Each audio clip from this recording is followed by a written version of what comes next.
Yeah, that's right, ladies and gentlemen. Looks like the Iranian people got their hands on some AKs. Not a joke at all. And Trump came out earlier today threatening to bomb the crap out of Iran. Also, not a joke. That's not okay. Why is Trump doing this? And what the heck is going on in the Middle East? And why is Iran so crucial to the United States of America? What is it that we're so concerned about over there? I mean, after all, it's just Iran, right? And it's over inside of the Middle East. I mean, why should we care if Iran's bombing it and killing its own people, right? No, not so much. I've got all of that coming up for you guys and a heck of a lot more. People are actually starting to uprise against them. I mean, they are losing it. I saw a video earlier, I'm going to show it to you guys today, of the Iranian people going to take over a police station that happens to have a buttload of weapons in it, up to 9. Well, let me put it this way. At least 9 civilians that we're aware of have been killed over inside of Iran by the Iranian regime. And all this started, I don't know, like last week over the collapse of the Iranian rial. I mean, they can't afford to buy anything, but it's a lot deeper than that. On surface level, you're looking at the rial crashing. What's actually happening is you're sick of people with a tyrannical regime enforcing Sharia law, having police go around, arrest Christians, taking Christian women, throwing them in prisons, raping them, trying to get them to convert to Islam. They're tired of all of this crap.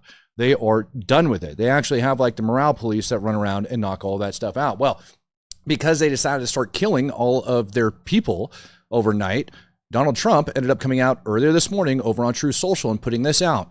And he's got a random typo. He said, if Iran shoots and violently kills peaceful protesters, which is their custom, the United States of America will come to their rescue. We are locked and loaded and ready to go. Thank you for your attention on this matter. That is a pretty bold statement from the President of the United States of America. And Iran has actually came and answered back with their own set of garble as well, stating that they're not going to take that stuff. And if the United States ends up going after them, that we're going to end up having issues. Basically, that U.S. troops over within the region are going to end up coming under fire from Iran. So that's what they're threatening. But it is the right time on the ground for all of this stuff to be taking place. Now, I tried to explain this to you guys a lot. Like, why is it that the U.S. is getting involved? And I'm going to put this graphic up front so that you guys can understand it. Because today, we're not just going to touch on Iran. We're going to be going over Russia, China, Iran, Hezbollah, Venezuela, and Yemen, because all of those things intertwine. And as you guys can see on this graphic up here, Iran's right in the middle of all of this crap. They really are. Iran is being used by Russia and China to further their own agendas. That is my belief, and that is definitely what information suggests when you start looking at it. And I see some of you guys saying, so it's the CIA. I actually think it might be a mixture between the CIA and Mossad. But in my opinion, all of this goes back to when the United States ended up bombing Iran back in June. Now, to refresh your memory, 2 weeks ago, Netanyahu came to Trump and said, Iran is about to attack Israel. I think we need to go and we need to bomb the crap out of them, essentially. Trump kind of turned it down. And then all of a sudden, this uprising started to occur. And people are shouting death to Khamenei in the streets. That's unheard of over there, ladies and gentlemen. That is absolutely unheard of for the people to be shouting death to Khamenei. And all of this is happening right before the turn of the new year and going into 2026, which is something else that we're going to be talking about. Russia has been involved in that region for a long time. Obviously, they have the war over inside of Ukraine, right? Russia has been backing over the years for the last decade plus until Assad ended up getting thrown out of Syria. And maybe for this portion, I need to put a map up because, I mean, honestly, some of you guys might not be familiar with the area. So let me go over and open up a map to show this to you guys. Because I'm going to be going back and referencing this several times throughout this broadcast to kind of keep you guys, in line of what's going on. So for those of you that have been begging for more mapping, you're getting more mapping, but now you're getting it on a world stage. All right, so we have Iran right here, kind of in the center, and then you have Syria, you have Israel, you have Iraq right in the middle of it, which is kind of like not really the U.S.'s hub, but obviously we've spent a long time over there. But we've got troops that are not too far away from there, down inside Qatar. So the question ends up being, as we look at this, like, what is the United States kind of doing over inside of this region, and why Iran? And why is it that Iran is being smashed right now? Why is it that there is a coup over there? Why do people even say that Mossad or the CIA could be involved in this, which I think is very, very likely, on top of the fact that Mossad in Twitter posts last week claimed that they were on the ground with the people and not to worry about it. I mean, it's a problem. Daryl Stelke coming in, gifting us Speak the Truth membership. Thank you very much, sir. All right, so let's go back to what I had just referenced here a minute ago. Here, we got it right here on the screen. So you've got Iran right in the middle. Now, Iran has been in cooperation with Russia for a while. A lot of people don't know this, but the reason we ended up bombing Iran was because, obviously, of their uranium enrichment. What people don't know is that Russia was actually providing scientists to Iran to enrich their uranium. And in addition to that, Russia also provided aerial defense assets in their S-300 and S-400 systems, along with several other chunks of equipment. Mallory says, yeah, Iran is part of this modern day Axis powers. It totally makes sense. But again, all roads always lead back to Iran because it's funding all of this crap. It's what's making all of this possible. So why would Russia want to do that? Because they are able to keep the Middle East in the state of steady conflict. And when that happens, and when you have Israel that's tied up, by the way, by supporting Assad, Russia also, not just by supporting Iran, by providing them the scientists, they also supported Assad over inside of Syria, who also had Hezbollah backing him thanks to Iran. And so Hezbollah likely was getting funding, training, etc. from Russian Spetsnaz. I showed a photo on this channel months ago of Russian Spetsnaz troops working side by side with Hezbollah over inside of Syria. And then we've got several other indicators inside of Lebanon where Israel is currently bombing, by the way. So we go back to the map and we go and we zoom in and we look on this. We say, okay, Russia was involved in Syria. They're providing all of the nuclear scientists and stuff like that to Iran. And they are backing up, when he was in power, Assad over inside Syria, which empowered Hezbollah. And so everybody's wondering, why is it that Trump is partnering with, what's his name? Jolani, right, over inside of Damascus, who's rumored to be on the run right now in fear for his life, just FYI. He is a former al-Qaeda terrorist and was loosely affiliated with the Islamic State. So why him are we backing? Well, because that keeps Iran out of Syria. But it pushed Hezbollah over into Lebanon. And right now we have the Israeli Defense Forces, Israeli Air Forces that are bombing Hezbollah inside of southern Lebanon. And it looks like they're about to ride on the Gaza Strip again. So all of that's adding up. But additionally, inside of this area, we also have Yemen down here in the south. All right. And Yemen over in the eastern portion of the country, western portion of the country is controlled by the Houthis. This is where the United States was over with 2 aircraft carriers just destroying frickin' Yemen earlier this year, bombing the crap out of it. They're bombing the Houthis because the Houthis ended up shutting down the Red Sea right up over here in the middle. And the Red Sea is very, very crucial. Very, very crucial when it comes to international shipping. And the Houthis were directly controlling that. And Egypt, who happens to be a BRICS nation, member of BRICS, all right, also controls the Suez Canal, where, all of this stuff is going through. And they make tons of freaking money on this thing. But on the flip side, if the Houthis aren't targeting your ships, you're able to use the Suez Canal. You're able to go through the Red Sea, through the Gulf of Aden, and get everything over to Asia a hell of a lot easier. All right. Well, Iran was funding the Houthis in Yemen. They were providing weapons, equipment, money, monetary, like intelligence, all of those things over the Houthis inside Yemen for their targeting of all of these ships. And what they were targeting was what they said, Israeli-backed ships, but also U.S.-backed ships and all sorts of other crap. So whatever they felt like targeting, basically they were targeting. What they weren't targeting was Russia. And 30% of Russia's GDP is freaking oil. And if you look at Russia and you look at like their shipping routes as it ends up going through, they'd go through the Black Sea, they'd cross over Turkey. There's a way for them to cut through right here, through all of these various like tiny little seas, make their way down, and then they can use the Suez Canal. They can make their way through the Red Sea, and they can go and they can offload cheap oil to India, who is their number one buyer, also a BRICS nation, and China, Iran. All right. Iran itself, that country is the number one supplier of oil to China. So they're controlling this entire area with Iran. All right. So Iran's proxy forces controlling Yemen, soaking up U.S. munitions. That helps out Russia over inside of Ukraine. It's all a big freaking play on them. All right. And you've got Iran that's smack dab right in the middle. Now, why Venezuela? Because Iran, the IRGC, was actually like all of the ships that the U.S. has interdicted so far were being either owned or operated by the IRGC. And they were going to Venezuela, picking the oil, selling it to China, and then they're profiting and using that money to fund terrorism in the Middle East. Makes sense to everybody, right?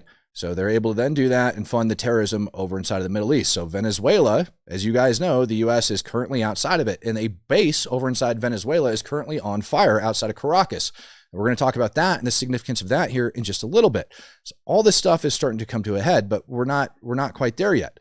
All right. So we've talked about Hezbollah, persistent state of conflict with Israel, soaking up U.S. bombs.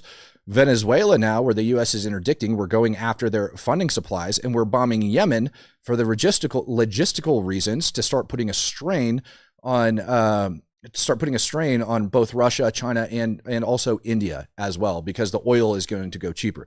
Now, as long as the oil goes cheaper, because the Red Sea can get used by everybody, the price per barrel of oil is going to drop. All right, as long as it's below the number that I was given by, I think it was Nate Vance, was $65 and below. Russia loses money; they can't afford to fund the war. All right, and so what happened? What was it last week? I want to say it was just a couple days ago. Russia had accused Ukraine of trying to assassinate Putin. And because of that, now they're pulling out of the peace talks. And today, the SBU over inside of Ukrainian intelligence came out and they said, well, guess what? I think Russia's going to have a false flag attack, and that false flag is going to kill a lot of Russian civilians, and they're going to blame it on Ukraine. So just be prepared for that ahead of time. Now, why would Russia do that? So they could keep this war up. And why would they do that? Well, for those of you guys that didn't know, if you guys are tracking like the global trade industry, and I'll go back over to here, a lot of people are looking at like the silver market going, man, silver is doing great right now because the U.S. is in very short supply of silver. And what China did just like a week or two ago was instituted, sanctions, basically across the entire U.S. defense industry. So they put sanctions across the U.S. defense industry. And for those of you guys that don't know, bombs and missiles and rockets aren't flying without silver, and we have a very big shortage of that. So China ended up sanctioning the U.S. defense industry like across the board. I think it was like 27 different companies. It was ridiculous. So a bunch of different companies in the U.S. defense industry, including big ones like Lockheed Martin, right, end up getting sanctioned by China. But in addition to that, starting yesterday, China also has export restrictions now on their silver supply, meaning that the U.S. isn't getting any of it. They're not getting a freaking drop of that coming out of China, who happens to be the #1 exporter of silver in the world. And if you guys are wondering, as we're going about this war on drugs, why we aren't going after Mexico right now, because that's where the vast majority of drugs coming to the United States come from, it's because Mexico is the #2 exporter, and the United States needs it. Always coming in and says, can you imagine a world where everybody does the Hopak dance? No, I cannot, to be perfectly honest with you. I mean, no, I can't. This is getting quickly spinning out of control, and I don't think the world is ready for what's going on with it. So that's your general overview as we start going into this. So when you're wondering why Trump's coming out with such a strong statement saying we're going to bomb the crap out of Iran if they keep killing civilians, it's because we want to help those civilians out. The Iranian regime within itself is central to all of this, all right? Central to China, central to Russia, and it's supplying everything that they need around the world, all right? It's supplying like the monetary stuff. It's, by the way, like as we also look at this, Iran's also supplying weaponry and technology over to Russia as well, helping them out with their war. China obviously benefits from this because they want to take Taiwan. So the more U.S. munitions that get soaked up over inside of the Middle East, the more U.S. munitions that get soaked up over inside of Ukraine, and the more U.S. munitions that were likely to expand down inside Venezuela, what is that going to leave for China when they choose to invade Taiwan?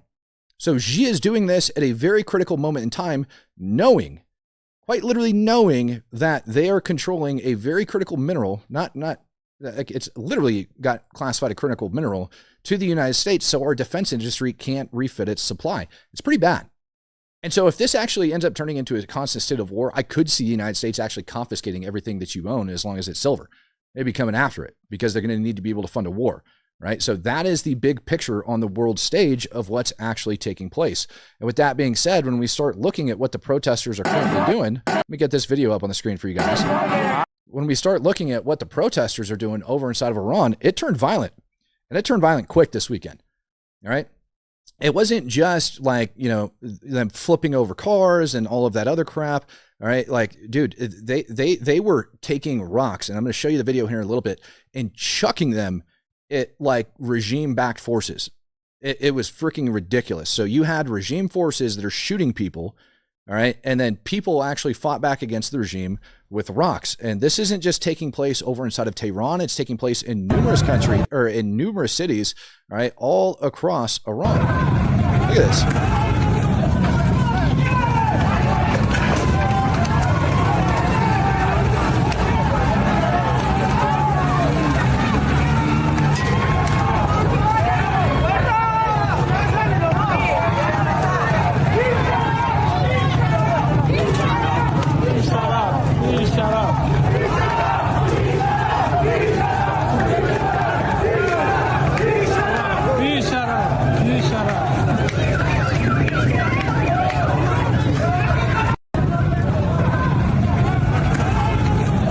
So what really, I guess, can you guys expect to be taking place over here as all of this is going on? Well, it's not going to be pretty, because if Iran keeps up with this garbage and goes over and starts targeting these civilians that are quite literally like throwing freaking gasoline on the fire and burning down pictures of Ayatollah over there, this isn't going to go so well.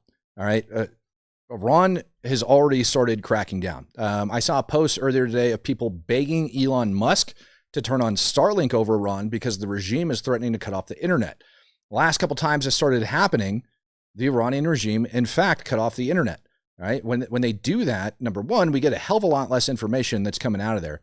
And number two, it makes it really hard for people to be able to coordinate.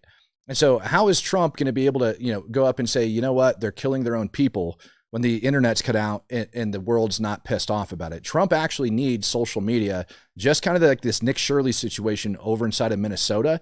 He needs this internet stuff in order to be able to push this bombing campaign that's likely going to start taking place. And I would almost bet that if the United States doesn't do it, Israel is most certainly going to do it. At T-minus 30 days. Incog Fair Day coming out, giving out 5 Speak the Truth memberships. Appreciate you, sir. Thank you, thank you, thank you.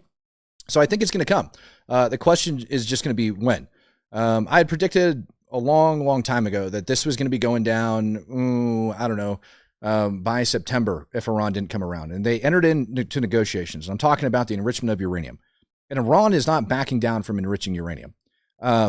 Israel is trying to stress the international community over at the UN that basically Iran is developing ballistic missiles that are going to be capable of targeting the EU. All right. So not quite reaching the United States, but definitely reaching the EU and trying to warn everybody. But those warnings are kind of falling on deaf ears.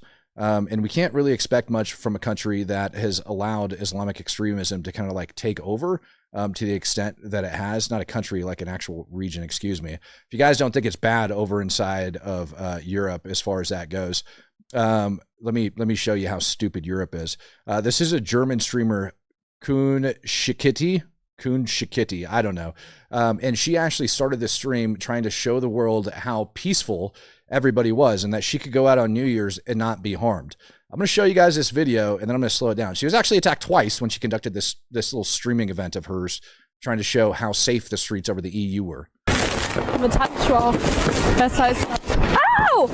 Au! Fuck! Au! Ah, ich habe irgendwas abbekommen. Ich habe irgendwas gegen den Kopf bekommen. Au! Ich glaube, wenn ich so 2 Meter Türsteher Schrank wäre, hätten die das nicht gemacht. Ah, schon wieder, Alter! Wichser! Yep. So there she is in all of her freaking genius. D-Rock, I want to thank you, sir, for coming in and gifting out that Speak the Truth membership. We'll fast forward it to where she's walking. I don't think she got hit yet.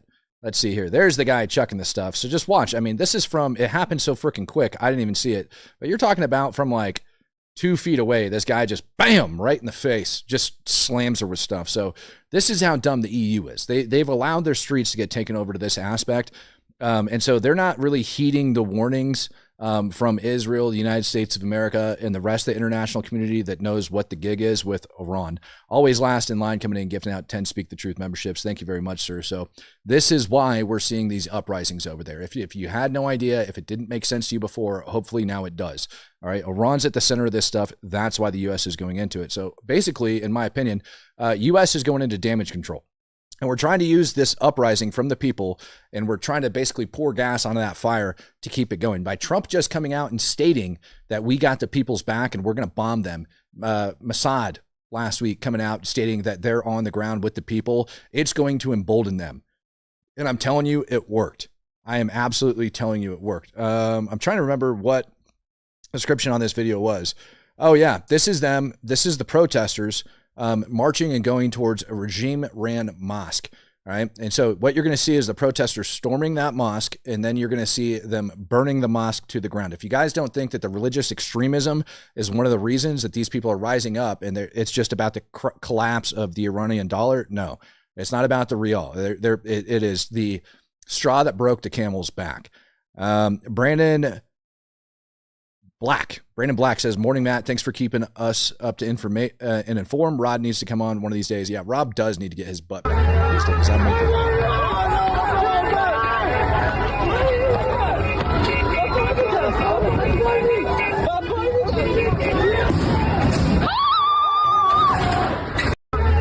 So there you go. This is the people storming the mosque. All right, going over, busting the door down. Did a little bit more research and was able to find reportedly what is said to be a video inside the mosque of them burning it down.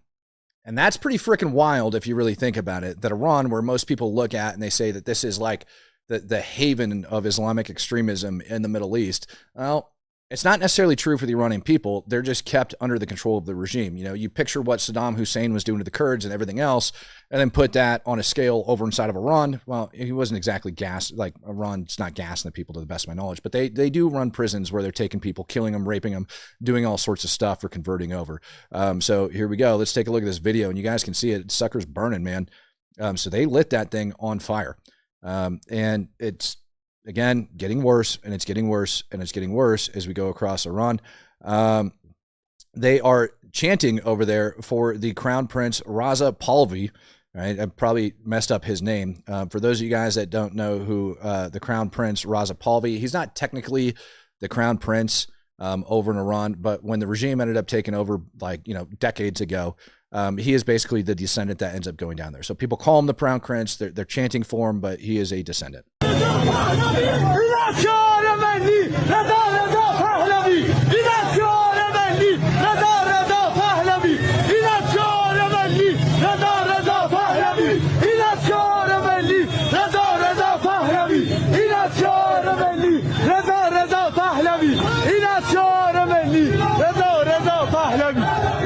So now, as we're talking about these guys and what it is they're going for and what they're chanting for, it's not we're upset about the dollar. It's not we're upset about the rial. It's not that we can't buy crap. They literally want the regime gone. They see the instability that it's causing. They see what's happening, and they're chanting for the regime to collapse. Now, of course, to the United States of America, this is very beneficial. In the United States, inside of our PSYOPs playbooks and everything for the longest time, we end up finding issues inside of a country and we pour gasoline onto that fire and make it huge. And right now, as we have these people that are rising up against the regime with everything that Iran does to destabilize the Middle East and how it's kind of like central to China and central to Russia for what they're doing and how they're laundering money, how they're moving goods, how they're destabilizing the Middle East, how it's affecting the war over inside of Ukraine, how it's affecting, China's pull on Taiwan. Now it kind of makes a little bit more sense why we want to go after them. This isn't simply about uranium enrichment, which they're guilty of, way beyond the needs that they claim. This is not peaceful uranium enrichment. You don't enrich uranium up to 87%, according to the IAEA, because you need nuclear energy, because you need it for medical purposes. There's only one reason for them to have enriched uranium to that extent and to hide it, which the IAEA agrees with, the International Atomic Energy Agency. They agree that Iran did not report those locations. The only reason that they would do that is because that they're trying to develop nuclear weapons. There's no other way about it. And Russia and China have been complicit in this effort. The reason it took the United States so long back in June to go over and bomb Iran is because Russia had scientists at these different facilities and the United States had to give warning. We also needed Russia, because of their close partnership with Iran, if something was going to go wrong or if the Iranian regime was somehow going to come around and agree to give up uranium enrichment, we would need a trusted nation that's qualified and capable to go in and remove the uranium. Not that we can trust Russia, all right? But I think the biggest factor was that Russian scientists were on the ground and we didn't want to bomb and we didn't want to kill them. Now, if you don't think the killing of these scientists is an issue, I'll take you guys over to Khamenei's homepage himself. And you guys can watch me as I do this, if you will. So we'll go over to Khamenei over here on X. and you like scroll down and you check out his messages, and one of his like latest posts was talking about the scientists. Matter of fact, I mean, I should just be able to search it and find it so I don't have to read through all this crap. Scientists. And it ought to populate. He's been complaining about his scientists being knocked off for quite a while. I just read one from like last week, I think it was, claiming that, you know, scientists were being killed over there.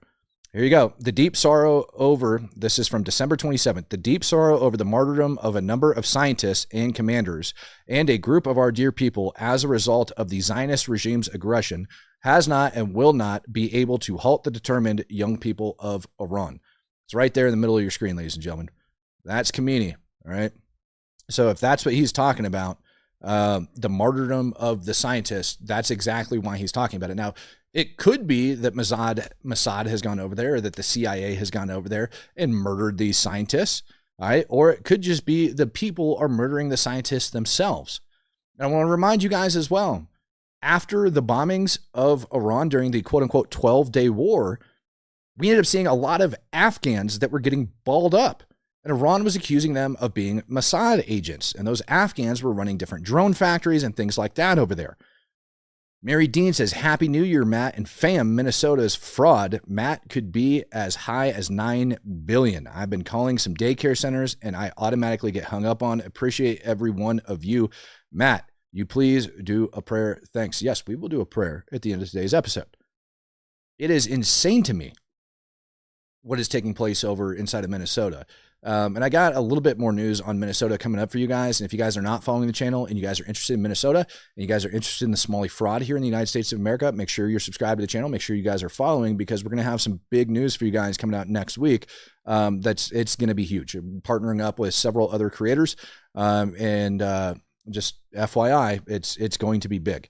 So be ready for that when it ends up coming out. Oh, stop it. I didn't tell you to speak, people. I swear I got ghosts in my computer sometimes, you know, it's just the ghost. All right. So let's keep it going. Now, this is a funeral that ended up taking place over inside of Iran, and the Iranian regime showed up and they tried to get the people to actually mourn for this guy as basically a martyr for the state of Iran.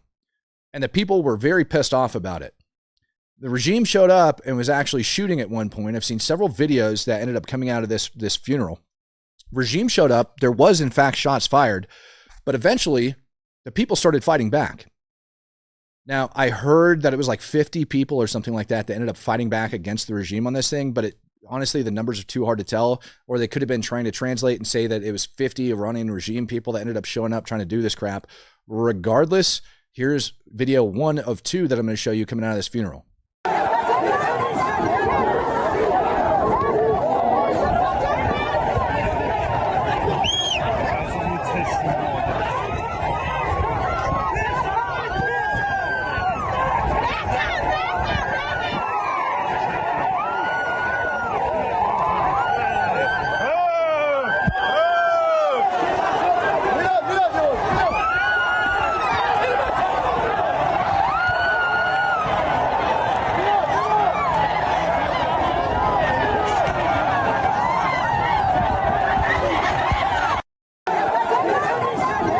So when I'm seeing this and I see these rocks being thrown and the amount of people that are running in the opposite direction, what I'm thinking is that it is the Iranian, dang it, it is the number 50 for the Iranian regime that ended up showing up over there to come after these people. That's what it certainly looks like to me. Don B says they are tired of the IRGC giving all the money to support Hamas and Hezbollah instead of helping the Iranian people. They are out of water, but they still focus on destroying Israel. These are facts, right? They have been running out of water for what, months now? Months. And Iran kind of ignored it. But it's not just about destroying Israel, right? They're also at the bidding of China and Russia. Like, Iran's a pawn. Iran is a pawn. Right now, China and Russia basically have a monopoly on Iran, and they're a pawn. They're a pawn to destabilize the Middle East. They're a pawn to be used to attack Israel for all of those reasons. They're a pawn, right, because of the influence that they have over inside Yemen to control those waterways, because the BRICS nations are going to benefit from it. BRICS nations such as India and China are going to benefit from the sale of oil. And that oil being sold flows right back to the IRGC to fund their, ballistic missile capability and their uranium enrichment. And of course, they're willing to do this for Russia. They're willing to do this for China because they're the ones that are providing the technology and the scientists that are behind the program. That's why. It's pretty simple when you really look at this entire deal. Now, that funeral, as you guys saw, you got 50 people that are freaking chucking rocks over there at them. Or I'm sorry, about 50 people from the regime that are running away as people are chucking rocks at them. And they just stood up. Other video, I look for it. I don't have it. I don't know what the heck I did with it. But it showed people originally that were running away because maybe the regime went back to their trucks, picked up guns, and came back and started massacring them. Like I said, right now, right, the estimated death toll is 9, but I find that highly unbelievable with the amount of live rounds that I've heard fired and that you're going to hear in just a little second here inside this video. Right here is a woman that's basically ripped off her freaking, dude, why am I brain farting this word? Her little freaking head wrap in direct protest to the regime. Women used to do this stuff, get thrown in jail, get raped, get beat, and all that other crap, and now they're here. Mike says, Matt, do you think we'll be in a major conflict by the end of 26? It depends on how these situations unfold. If we end up having a good overthrow of the Iranian regime, all right, that's a good question. If we end up having an overthrow of the Iranian regime and somebody peaceful gets put in there, it impacts China and it impacts Russia. They get hurt pretty freaking hard. If we actually get somebody that's friendly to the West over inside of Iran, all of this crippled. All of this is crippled. All of it. This whole thing is crippled. All right. They're able to cut that off. And if they are, then I don't think we really have to worry so much about it. If they're not, and this persists, then yes, I could see a major conflict. But the issue, like I said, is the U.S. has been running out of munitions. We've been running out of munitions supplying Ukraine. Now, we obviously maintain a strategic stockpile. All right, but we have been trying to ramp up operations in the recent years, trying to get these suckers up. But the one issue that we are always going to have that is going to persist, that is going to persist is whether or not, right, China, who's controlling that critical mineral of silver, is going to end up releasing some of that stuff. Because if those bombs continue to get soaked up in the Middle East and over inside of Ukraine, it's going to continue to create this supply deficit, right, that we have. It's just going to happen. And the defense industry is going to have to start strategically stockpiling this crap in order to prepare for it. Now, if all of this is cut off, Russia is going to be forced to come to the table, right? China is going to look a hell of a lot weaker over inside of Taiwan. But guess what Taiwan also does? Taiwan produces microprocessors. And those microprocessors are also key to those bombs, all right? So those bombs that the U.S. uses, the data centers that were popping up all over the place, all of those, your freaking cell phone, everything that we need. Use those microprocessors. And if China ends up taking Taiwan, we're also cut off from that. So now they've cut us off from 2 things that the U.S. defense industry needs. That's a big deal. And a lot of you guys can sit this and say, screw Ukraine, because I know a lot of people feel that way. But what you guys are failing to understand is the big picture here. You cannot give a damn about Ukraine, and you can care about the U.S. dollar and understand that if Russia ends up taking over that portion of Ukraine and is made to look like a victor after all of this, then BRICS gains more relevancy. And what BRICS is doing right now is targeting the US dollar. Just like the United States went after the Soviet Union and caused the collapse of the Soviet Union, they went broke. And right now, if you don't realize it, we're almost 39 trillion in debt and it's steadily rising. It's blowing through the frickin' roof. And we're wasting it on immigrants. We're wasting it on all this other crap. We're wasting it on these wars. It's costing the U.S. a lot of money, right? Not to mention USAID and everything that we send overseas. The U.S. can't afford the pace that it's currently on because it's causing record amounts of inflation. Regardless of what Trump likes to say about the U.S. economy being great, it's not looking so hot, man. It's really not. Over 70%, I want to say it was over 6, I know it was over 60, but it might be over 70% of the jobs that Biden claimed to have created underneath his presidency went to freaking immigrants. And you think about that. And you think about that effect that has on the U.S. economy, particularly when they're foreigners. If they're here in the country legally and they're sending that money back home, it's not in the U.S. economy anymore. If they're here illegally, they're still going to be sending it back home. And it's not going in the U.S. economy anymore. Plus, U.S. companies are getting underbid and undercut And that money, again, is not going to feed U.S. families. That money is going elsewhere. And so we are in a direct attack on the United States of America against the U.S. dollar right now. And it's going to frickin' town. But so here's your feminist ripping off her hijab over there. I'm a gal, yo, came on in, gifting out 10 Speak the Truth memberships. Thank you, ma'am.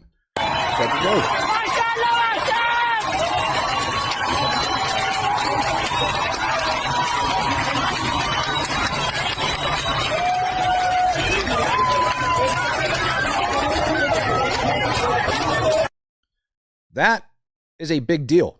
It might not look like it in the United States of America where we have freedom of speech, but over in Iran, that's a big deal. It's a huge deal. And it's not like people are throwing rocks at her. No, they're gathering. They are gathering in the streets. Now, this town that I'm bringing up, Marv Dasht, over inside of Iran, I want you guys to look at the amount of people that are in this. This is one of the locations that Iran showed up to crush an uprising. These people came out because, like I said, they were killing civilians. And these people came out and they hit the streets because of that. Look at how many there are.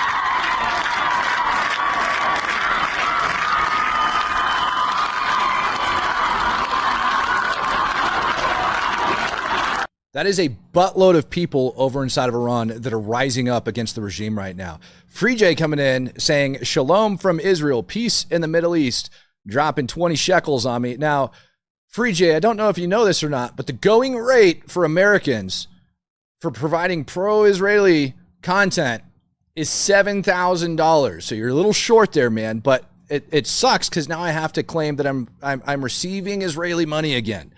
Oh, Lord, the Israelis are paying me again. God forbid. Oh, my Lord. All right. So now, all right, we have these civilians. This is that same town where they all rose up. Like I said, they were killing people. All right. The civilians came back. You guys saw how many they were. This video is a tiny little clip of what was taking place over there. Tiny little clip of what was taking place over there. You are about to see the regime forces that are on the run, and the people are reportedly surrounded and took over. So I want to let you guys know this. They went to the local paramilitary headquarters and allegedly have already taken it over. And if that's the case, now these people are armed. Not with a lot, but they're armed.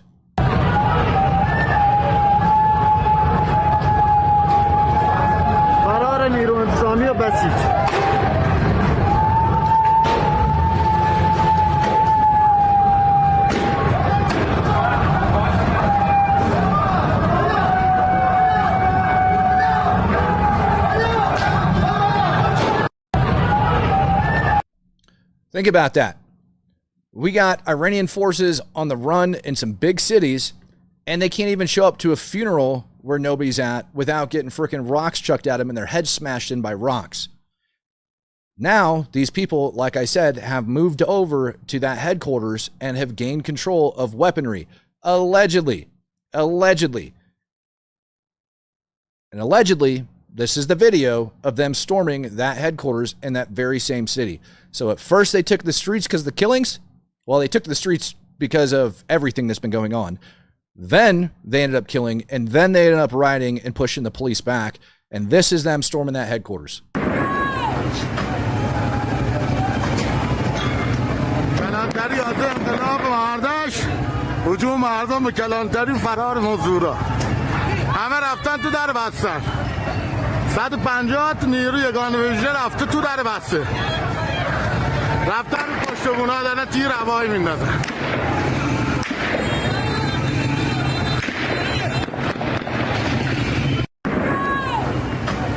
So what do you guys think is going to happen next?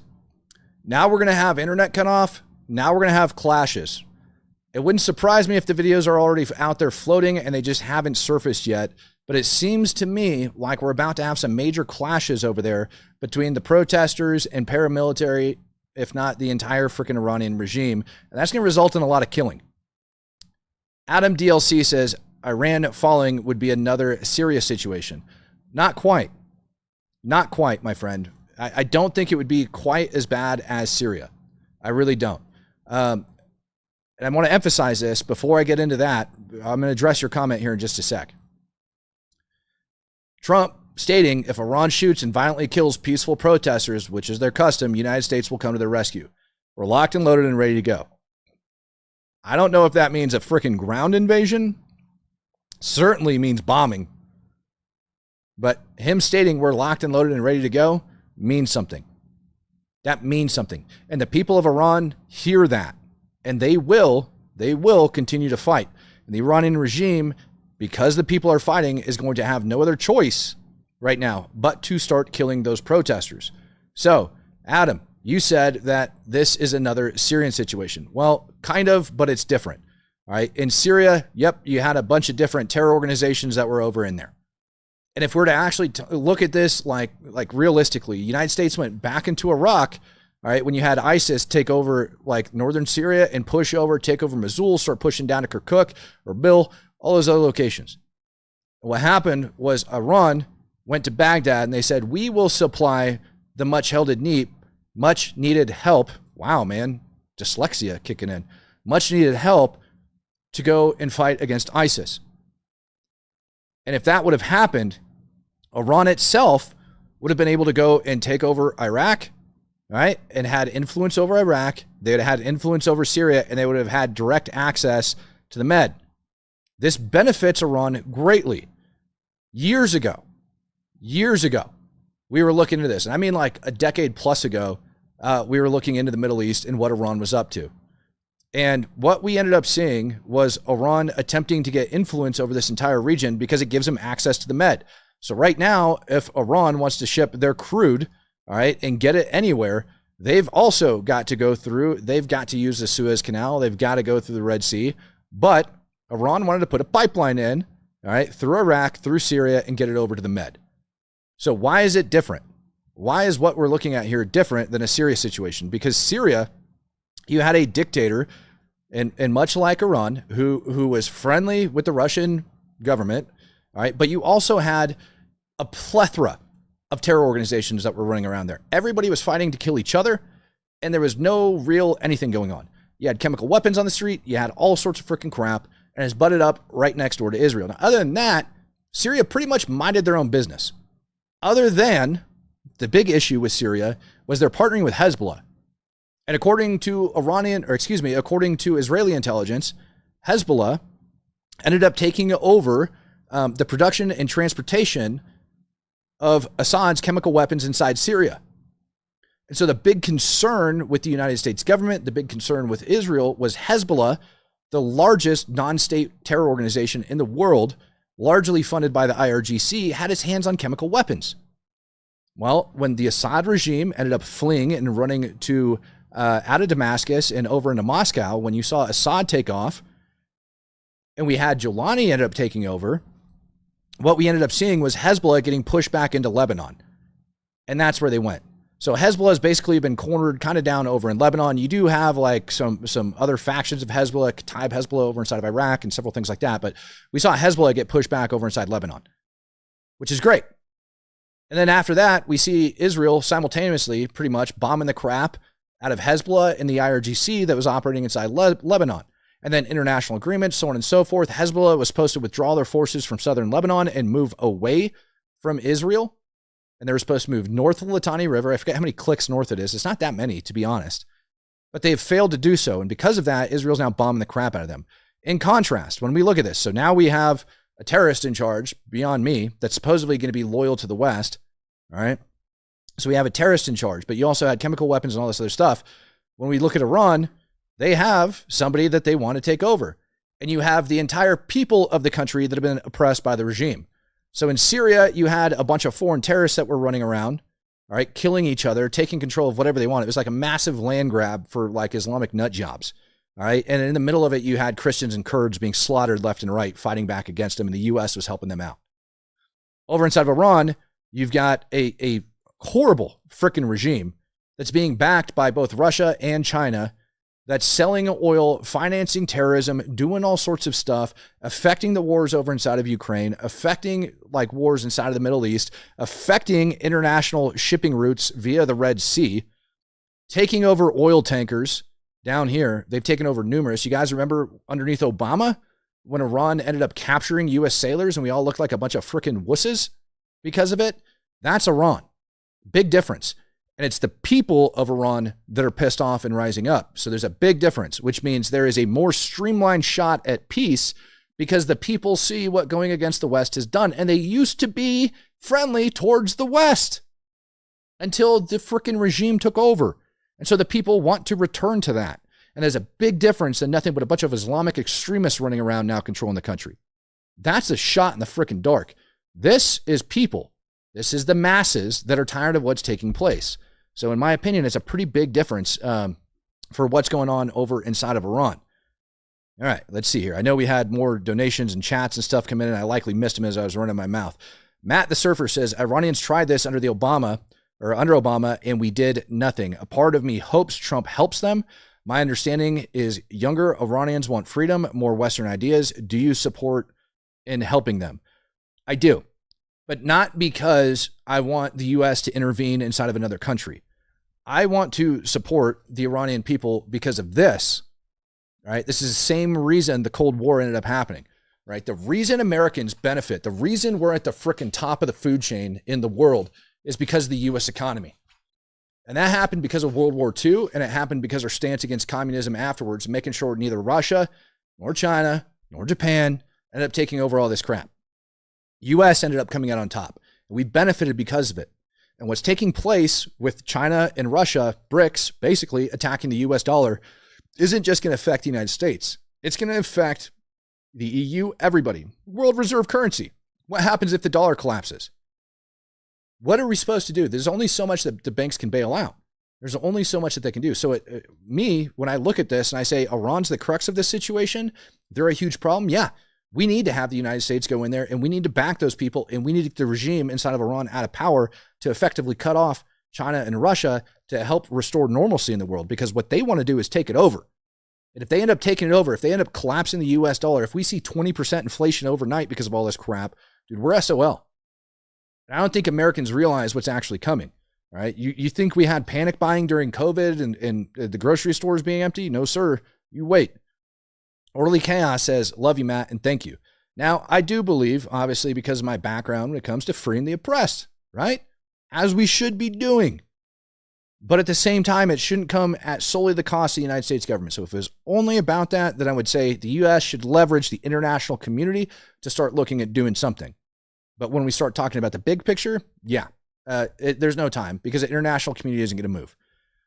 America, 19 Delta, says, hello from Syria again, Matt. Iran's influence in the Iraqi parliament and their win really opens the door for Hezbollah to control Iraq's northern border in Syria as well. Great analysis as always. Thank you, sir. Greatly appreciate you. Patrick Loudon, what do you think Bibi's role will be in pledging to help Islamic terror on Christians?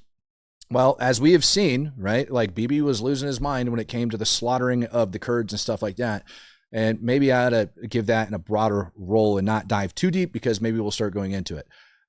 But when we go back to the map and we start talking, we say, here's Iran, right? And everything that they're doing over inside of Syria, all right? Christians have been getting slaughtered. And not just Christians, the Druze as well, who are like integral to Israel, not Ukraine, to Israel. They're integral over there. And so Bibi has to like take a very careful approach when it comes down to this. I don't think that you're going to see the IDF moving on Syria if Christians start getting slaughtered. I don't think you're going to see the IDF doing a hell of a lot of anything other than likely the employment of Mossad to try to stop all that crap and keep Jelani in check. That's what I think. And I don't think Israel's very happy right now with the fact that Jelani's in power anyways, regardless of what may or may not have came out publicly. I wouldn't be surprised if they try to knock that dude off in the first place, because Turkey, of all things, is backing his butt up.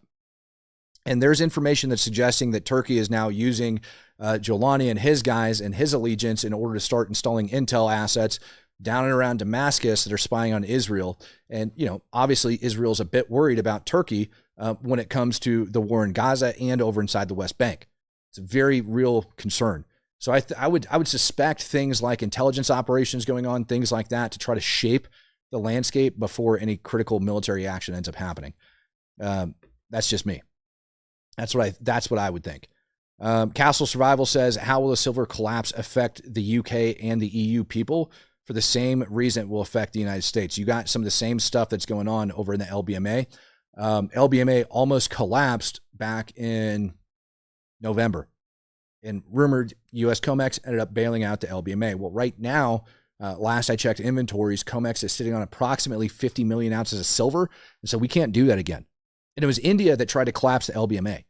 And so what ends up happening when you start getting delivery notifications like failed deliveries or delayed delivery notifications and all other stuff, and they start paying it out and this becomes mainstream, there's going to be a mad rush, right? But the biggest thing is what ends up coming out of that, in my opinion, from everything I've read, is people lose confidence in the fiat currency, and that causes inflation. And so as you guys are looking at different things, especially with the sanctions against Russia and oil prices and blah, blah, blah, blah, blah, I want you guys to think how that's going to start affecting your economy if you get 10% inflation in the next couple months because we start defaulting on deliveries and people start losing it in currency. And then you have the governments bailing out these freaking banking institutions that have caused all this crap. It's going to be very bad. Not to mention when we start talking about war and you start talking about what Putin wants to accomplish. Right? I know we're focused on the Middle East, and maybe I need to do a big one on like Putin's role that goes into this. But now we start talking about what Putin wants to accomplish and the role of NATO. And I want you to think of how greatly affected NATO would be by all of that inflation, not to mention the defense industry's shot, right? How the defense industry is just absolutely be shot. And if he starts riding on some of these smaller countries like Latvia, Estonia, Lithuania, if he chooses to start riding on those countries and start expanding westward like he did over inside of Ukraine, how much do you think the EU and NATO are going to be able to respond to that? Probably not very well. And at the same time, when you start talking about China that's looking at frickin' Taiwan and eyeballing Taiwan, there's only so much production that we can have. And all of that, all of these bombs, everything takes those critical resources. Castle Survival says, should I stock up on food right now or am I okay in the UK? If it was me, I would.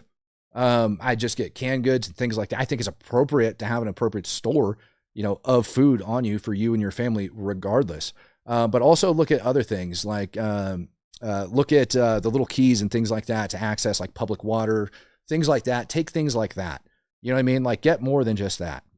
And also understand that in a world like that we're talking about where people go crazy, think back to like the spicy flu days of how like shelves and everything were empty. Think about the effects that had on the economy and how people acted. I would also make sure that you can defend yourself. I would also make sure that you have a secondary plan, a place to go to where you can possibly source your own food. I would look at things like that, right? Because your supply chain is going to suck. So it should be enough food to get you from point A to point B so that you guys can take care of yourselves when you get there, plus redundancy and backup plans to different locations in case certain roads are shut off, blah, blah, blah, blah, blah, right? Like just be planned to camp out for a little while. That would be my advice to you. That would be it right there. Crispy, want to appreciate you for coming in, gifting out $10 just to gift them on out. And Don B says, no mainstream media coverage again of this, only you and Tusi. Doesn't fit their narrative, I guess. Thank you for all that you do. Well, it's going to fit their narrative. This is going to fit their narrative very soon because they need something to complain about with Trump and what's going on with all of the illegals here at home. They're going to need something to complain about and divert your attention. Remember, every time, the media is like, hey, look over here, something else ends up popping off and then something else will end up coming the other direction. When the United States, just like I told you guys, the U.S. is going to be caught off guard when the U.S. ends up bombing Iran. They're going to be definitely caught off guard with everything that we're going over so far. I'm not advocating, by the way, for you guys to be stockpiling silver, right? I believe that the price is going to increase and that 70 is acting as a floor, but that's my personal belief. Obviously, a lot of other things can happen. There's a lot of other freaking factors. So do you.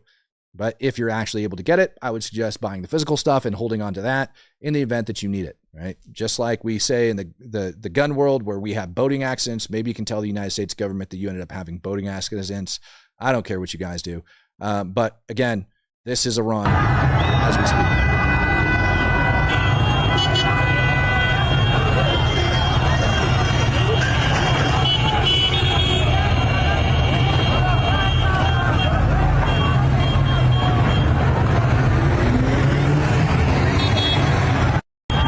You guys see that? This isn't going away.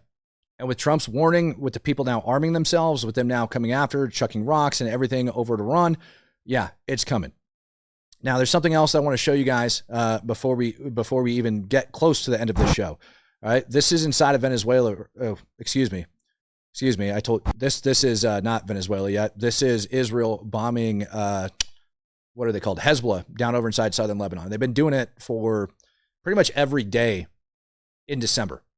All right. And Hezbollah is not obeying, which means Israel's likely gearing up to conduct more ground operations in southern Lebanon.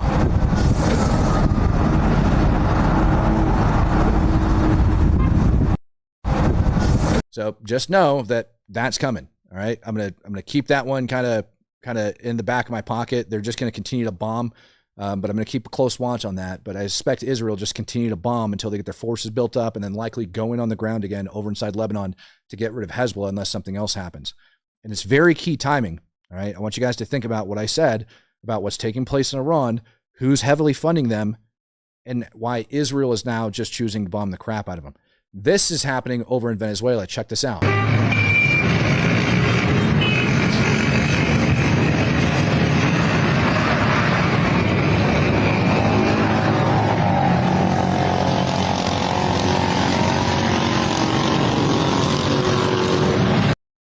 That is a military installation over inside of Venezuela.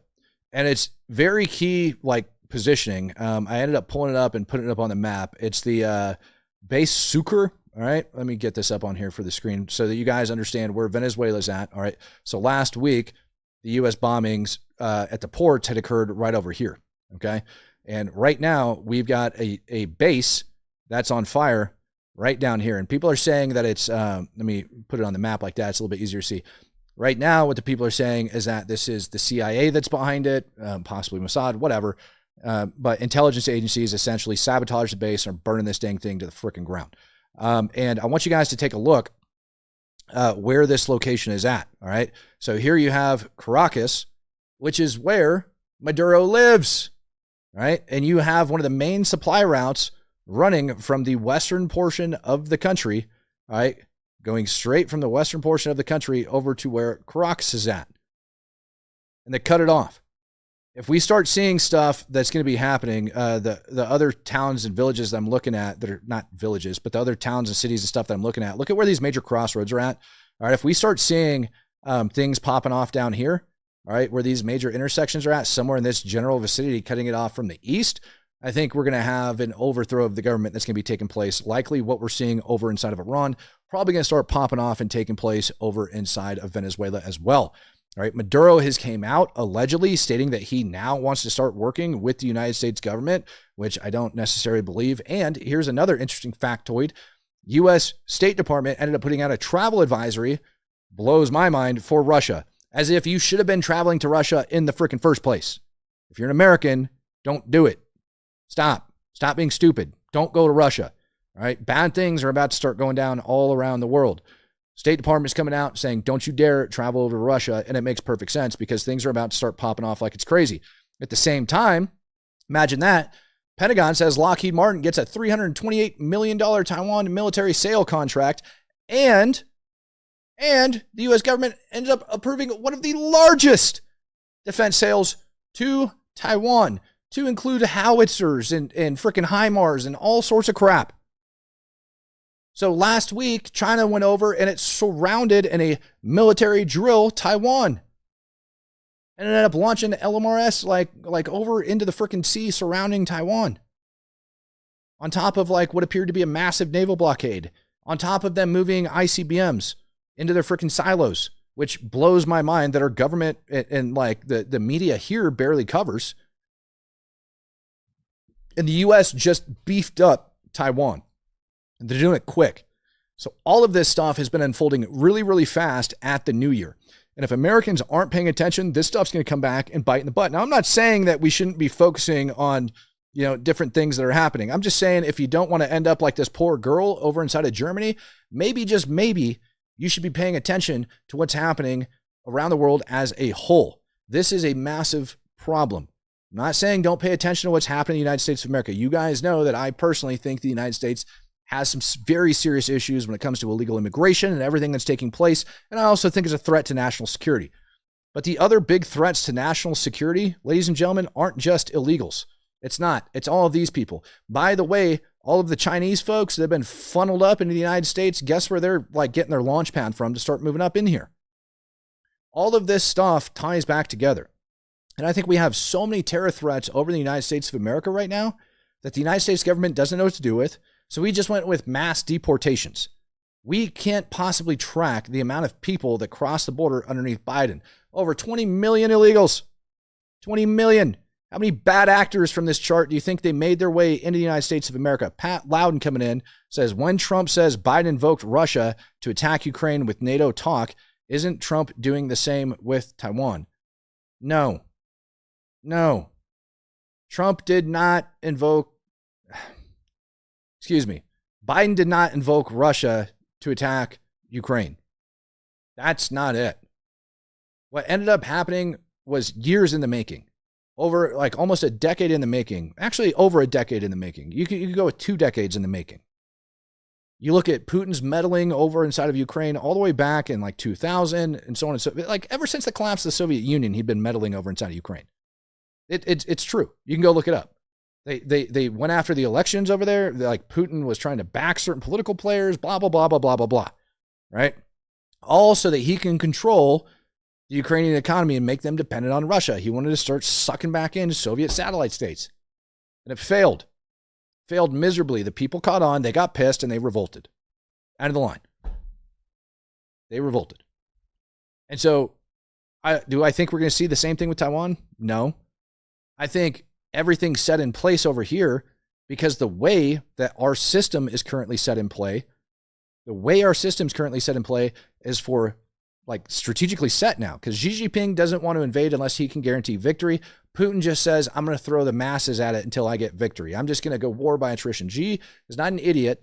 He's not going to do anything that he doesn't can't guarantee outcome. And so what you see on the world stage set up is China now has the ability to basically go in unopposed because we are so busy in the rest of the world. So the stage is now set for China to be able to do that. And in my opinion, that is a big difference between what Putin was doing over inside of Ukraine. I don't think Trump's to blame for this at all. As a matter of fact, I think U.S. industry and how we've outsourced so much stuff, how we've got so much stuff coming from overseas, how we're dependent on the world economy, not U.S. economy, has allowed China to get to the position to where they can do what they do now. That's my personal opinion. And it's funny, I see comments down here, dude, you're sold out. Nope, didn't sell out to anybody. I'm just telling you the facts as I know them. And sometimes those facts don't fit your opinion, and that bothers you. And if that bothers you, that's a problem. Anybody that comes to you and says, you will never convince me of this, you should probably stop arguing with that person. And you guys that are inside the comment section that like to say that I sold out or I'm being paid by somebody, you have no clue what the hell you're talking about. You're those people like Candace Owens who, no matter how many facts are shoved in your face, you're going to keep pushing your own conspiracy theories. And I appreciate you guys for every comment you put down in the comment section, because what you're doing is you're boosting me in the algorithm. So thank you very much for your guys' support. I really, really, really greatly appreciate you guys' support. By the way, I'm going to close out with this because you guys are going to love it. This is what I'm going to close out with. For those of you guys that don't know, Mamdani over inside of New York got sworn in on his Quran overnight. And overnight, guess what started popping up? Remember how I told you, the rumor was a bunch of freaking law enforcement officers were going to end up leaving. They were going to be gone. They're leaving. They're not going to work underneath his socialist butt. Guess what cops ended up finding last night? Boxes of police uniforms. Ladies and gentlemen, thank you guys for joining me for another episode of the Speak the Truth podcast. Peace, love, happiness, and God bless. I am out of here.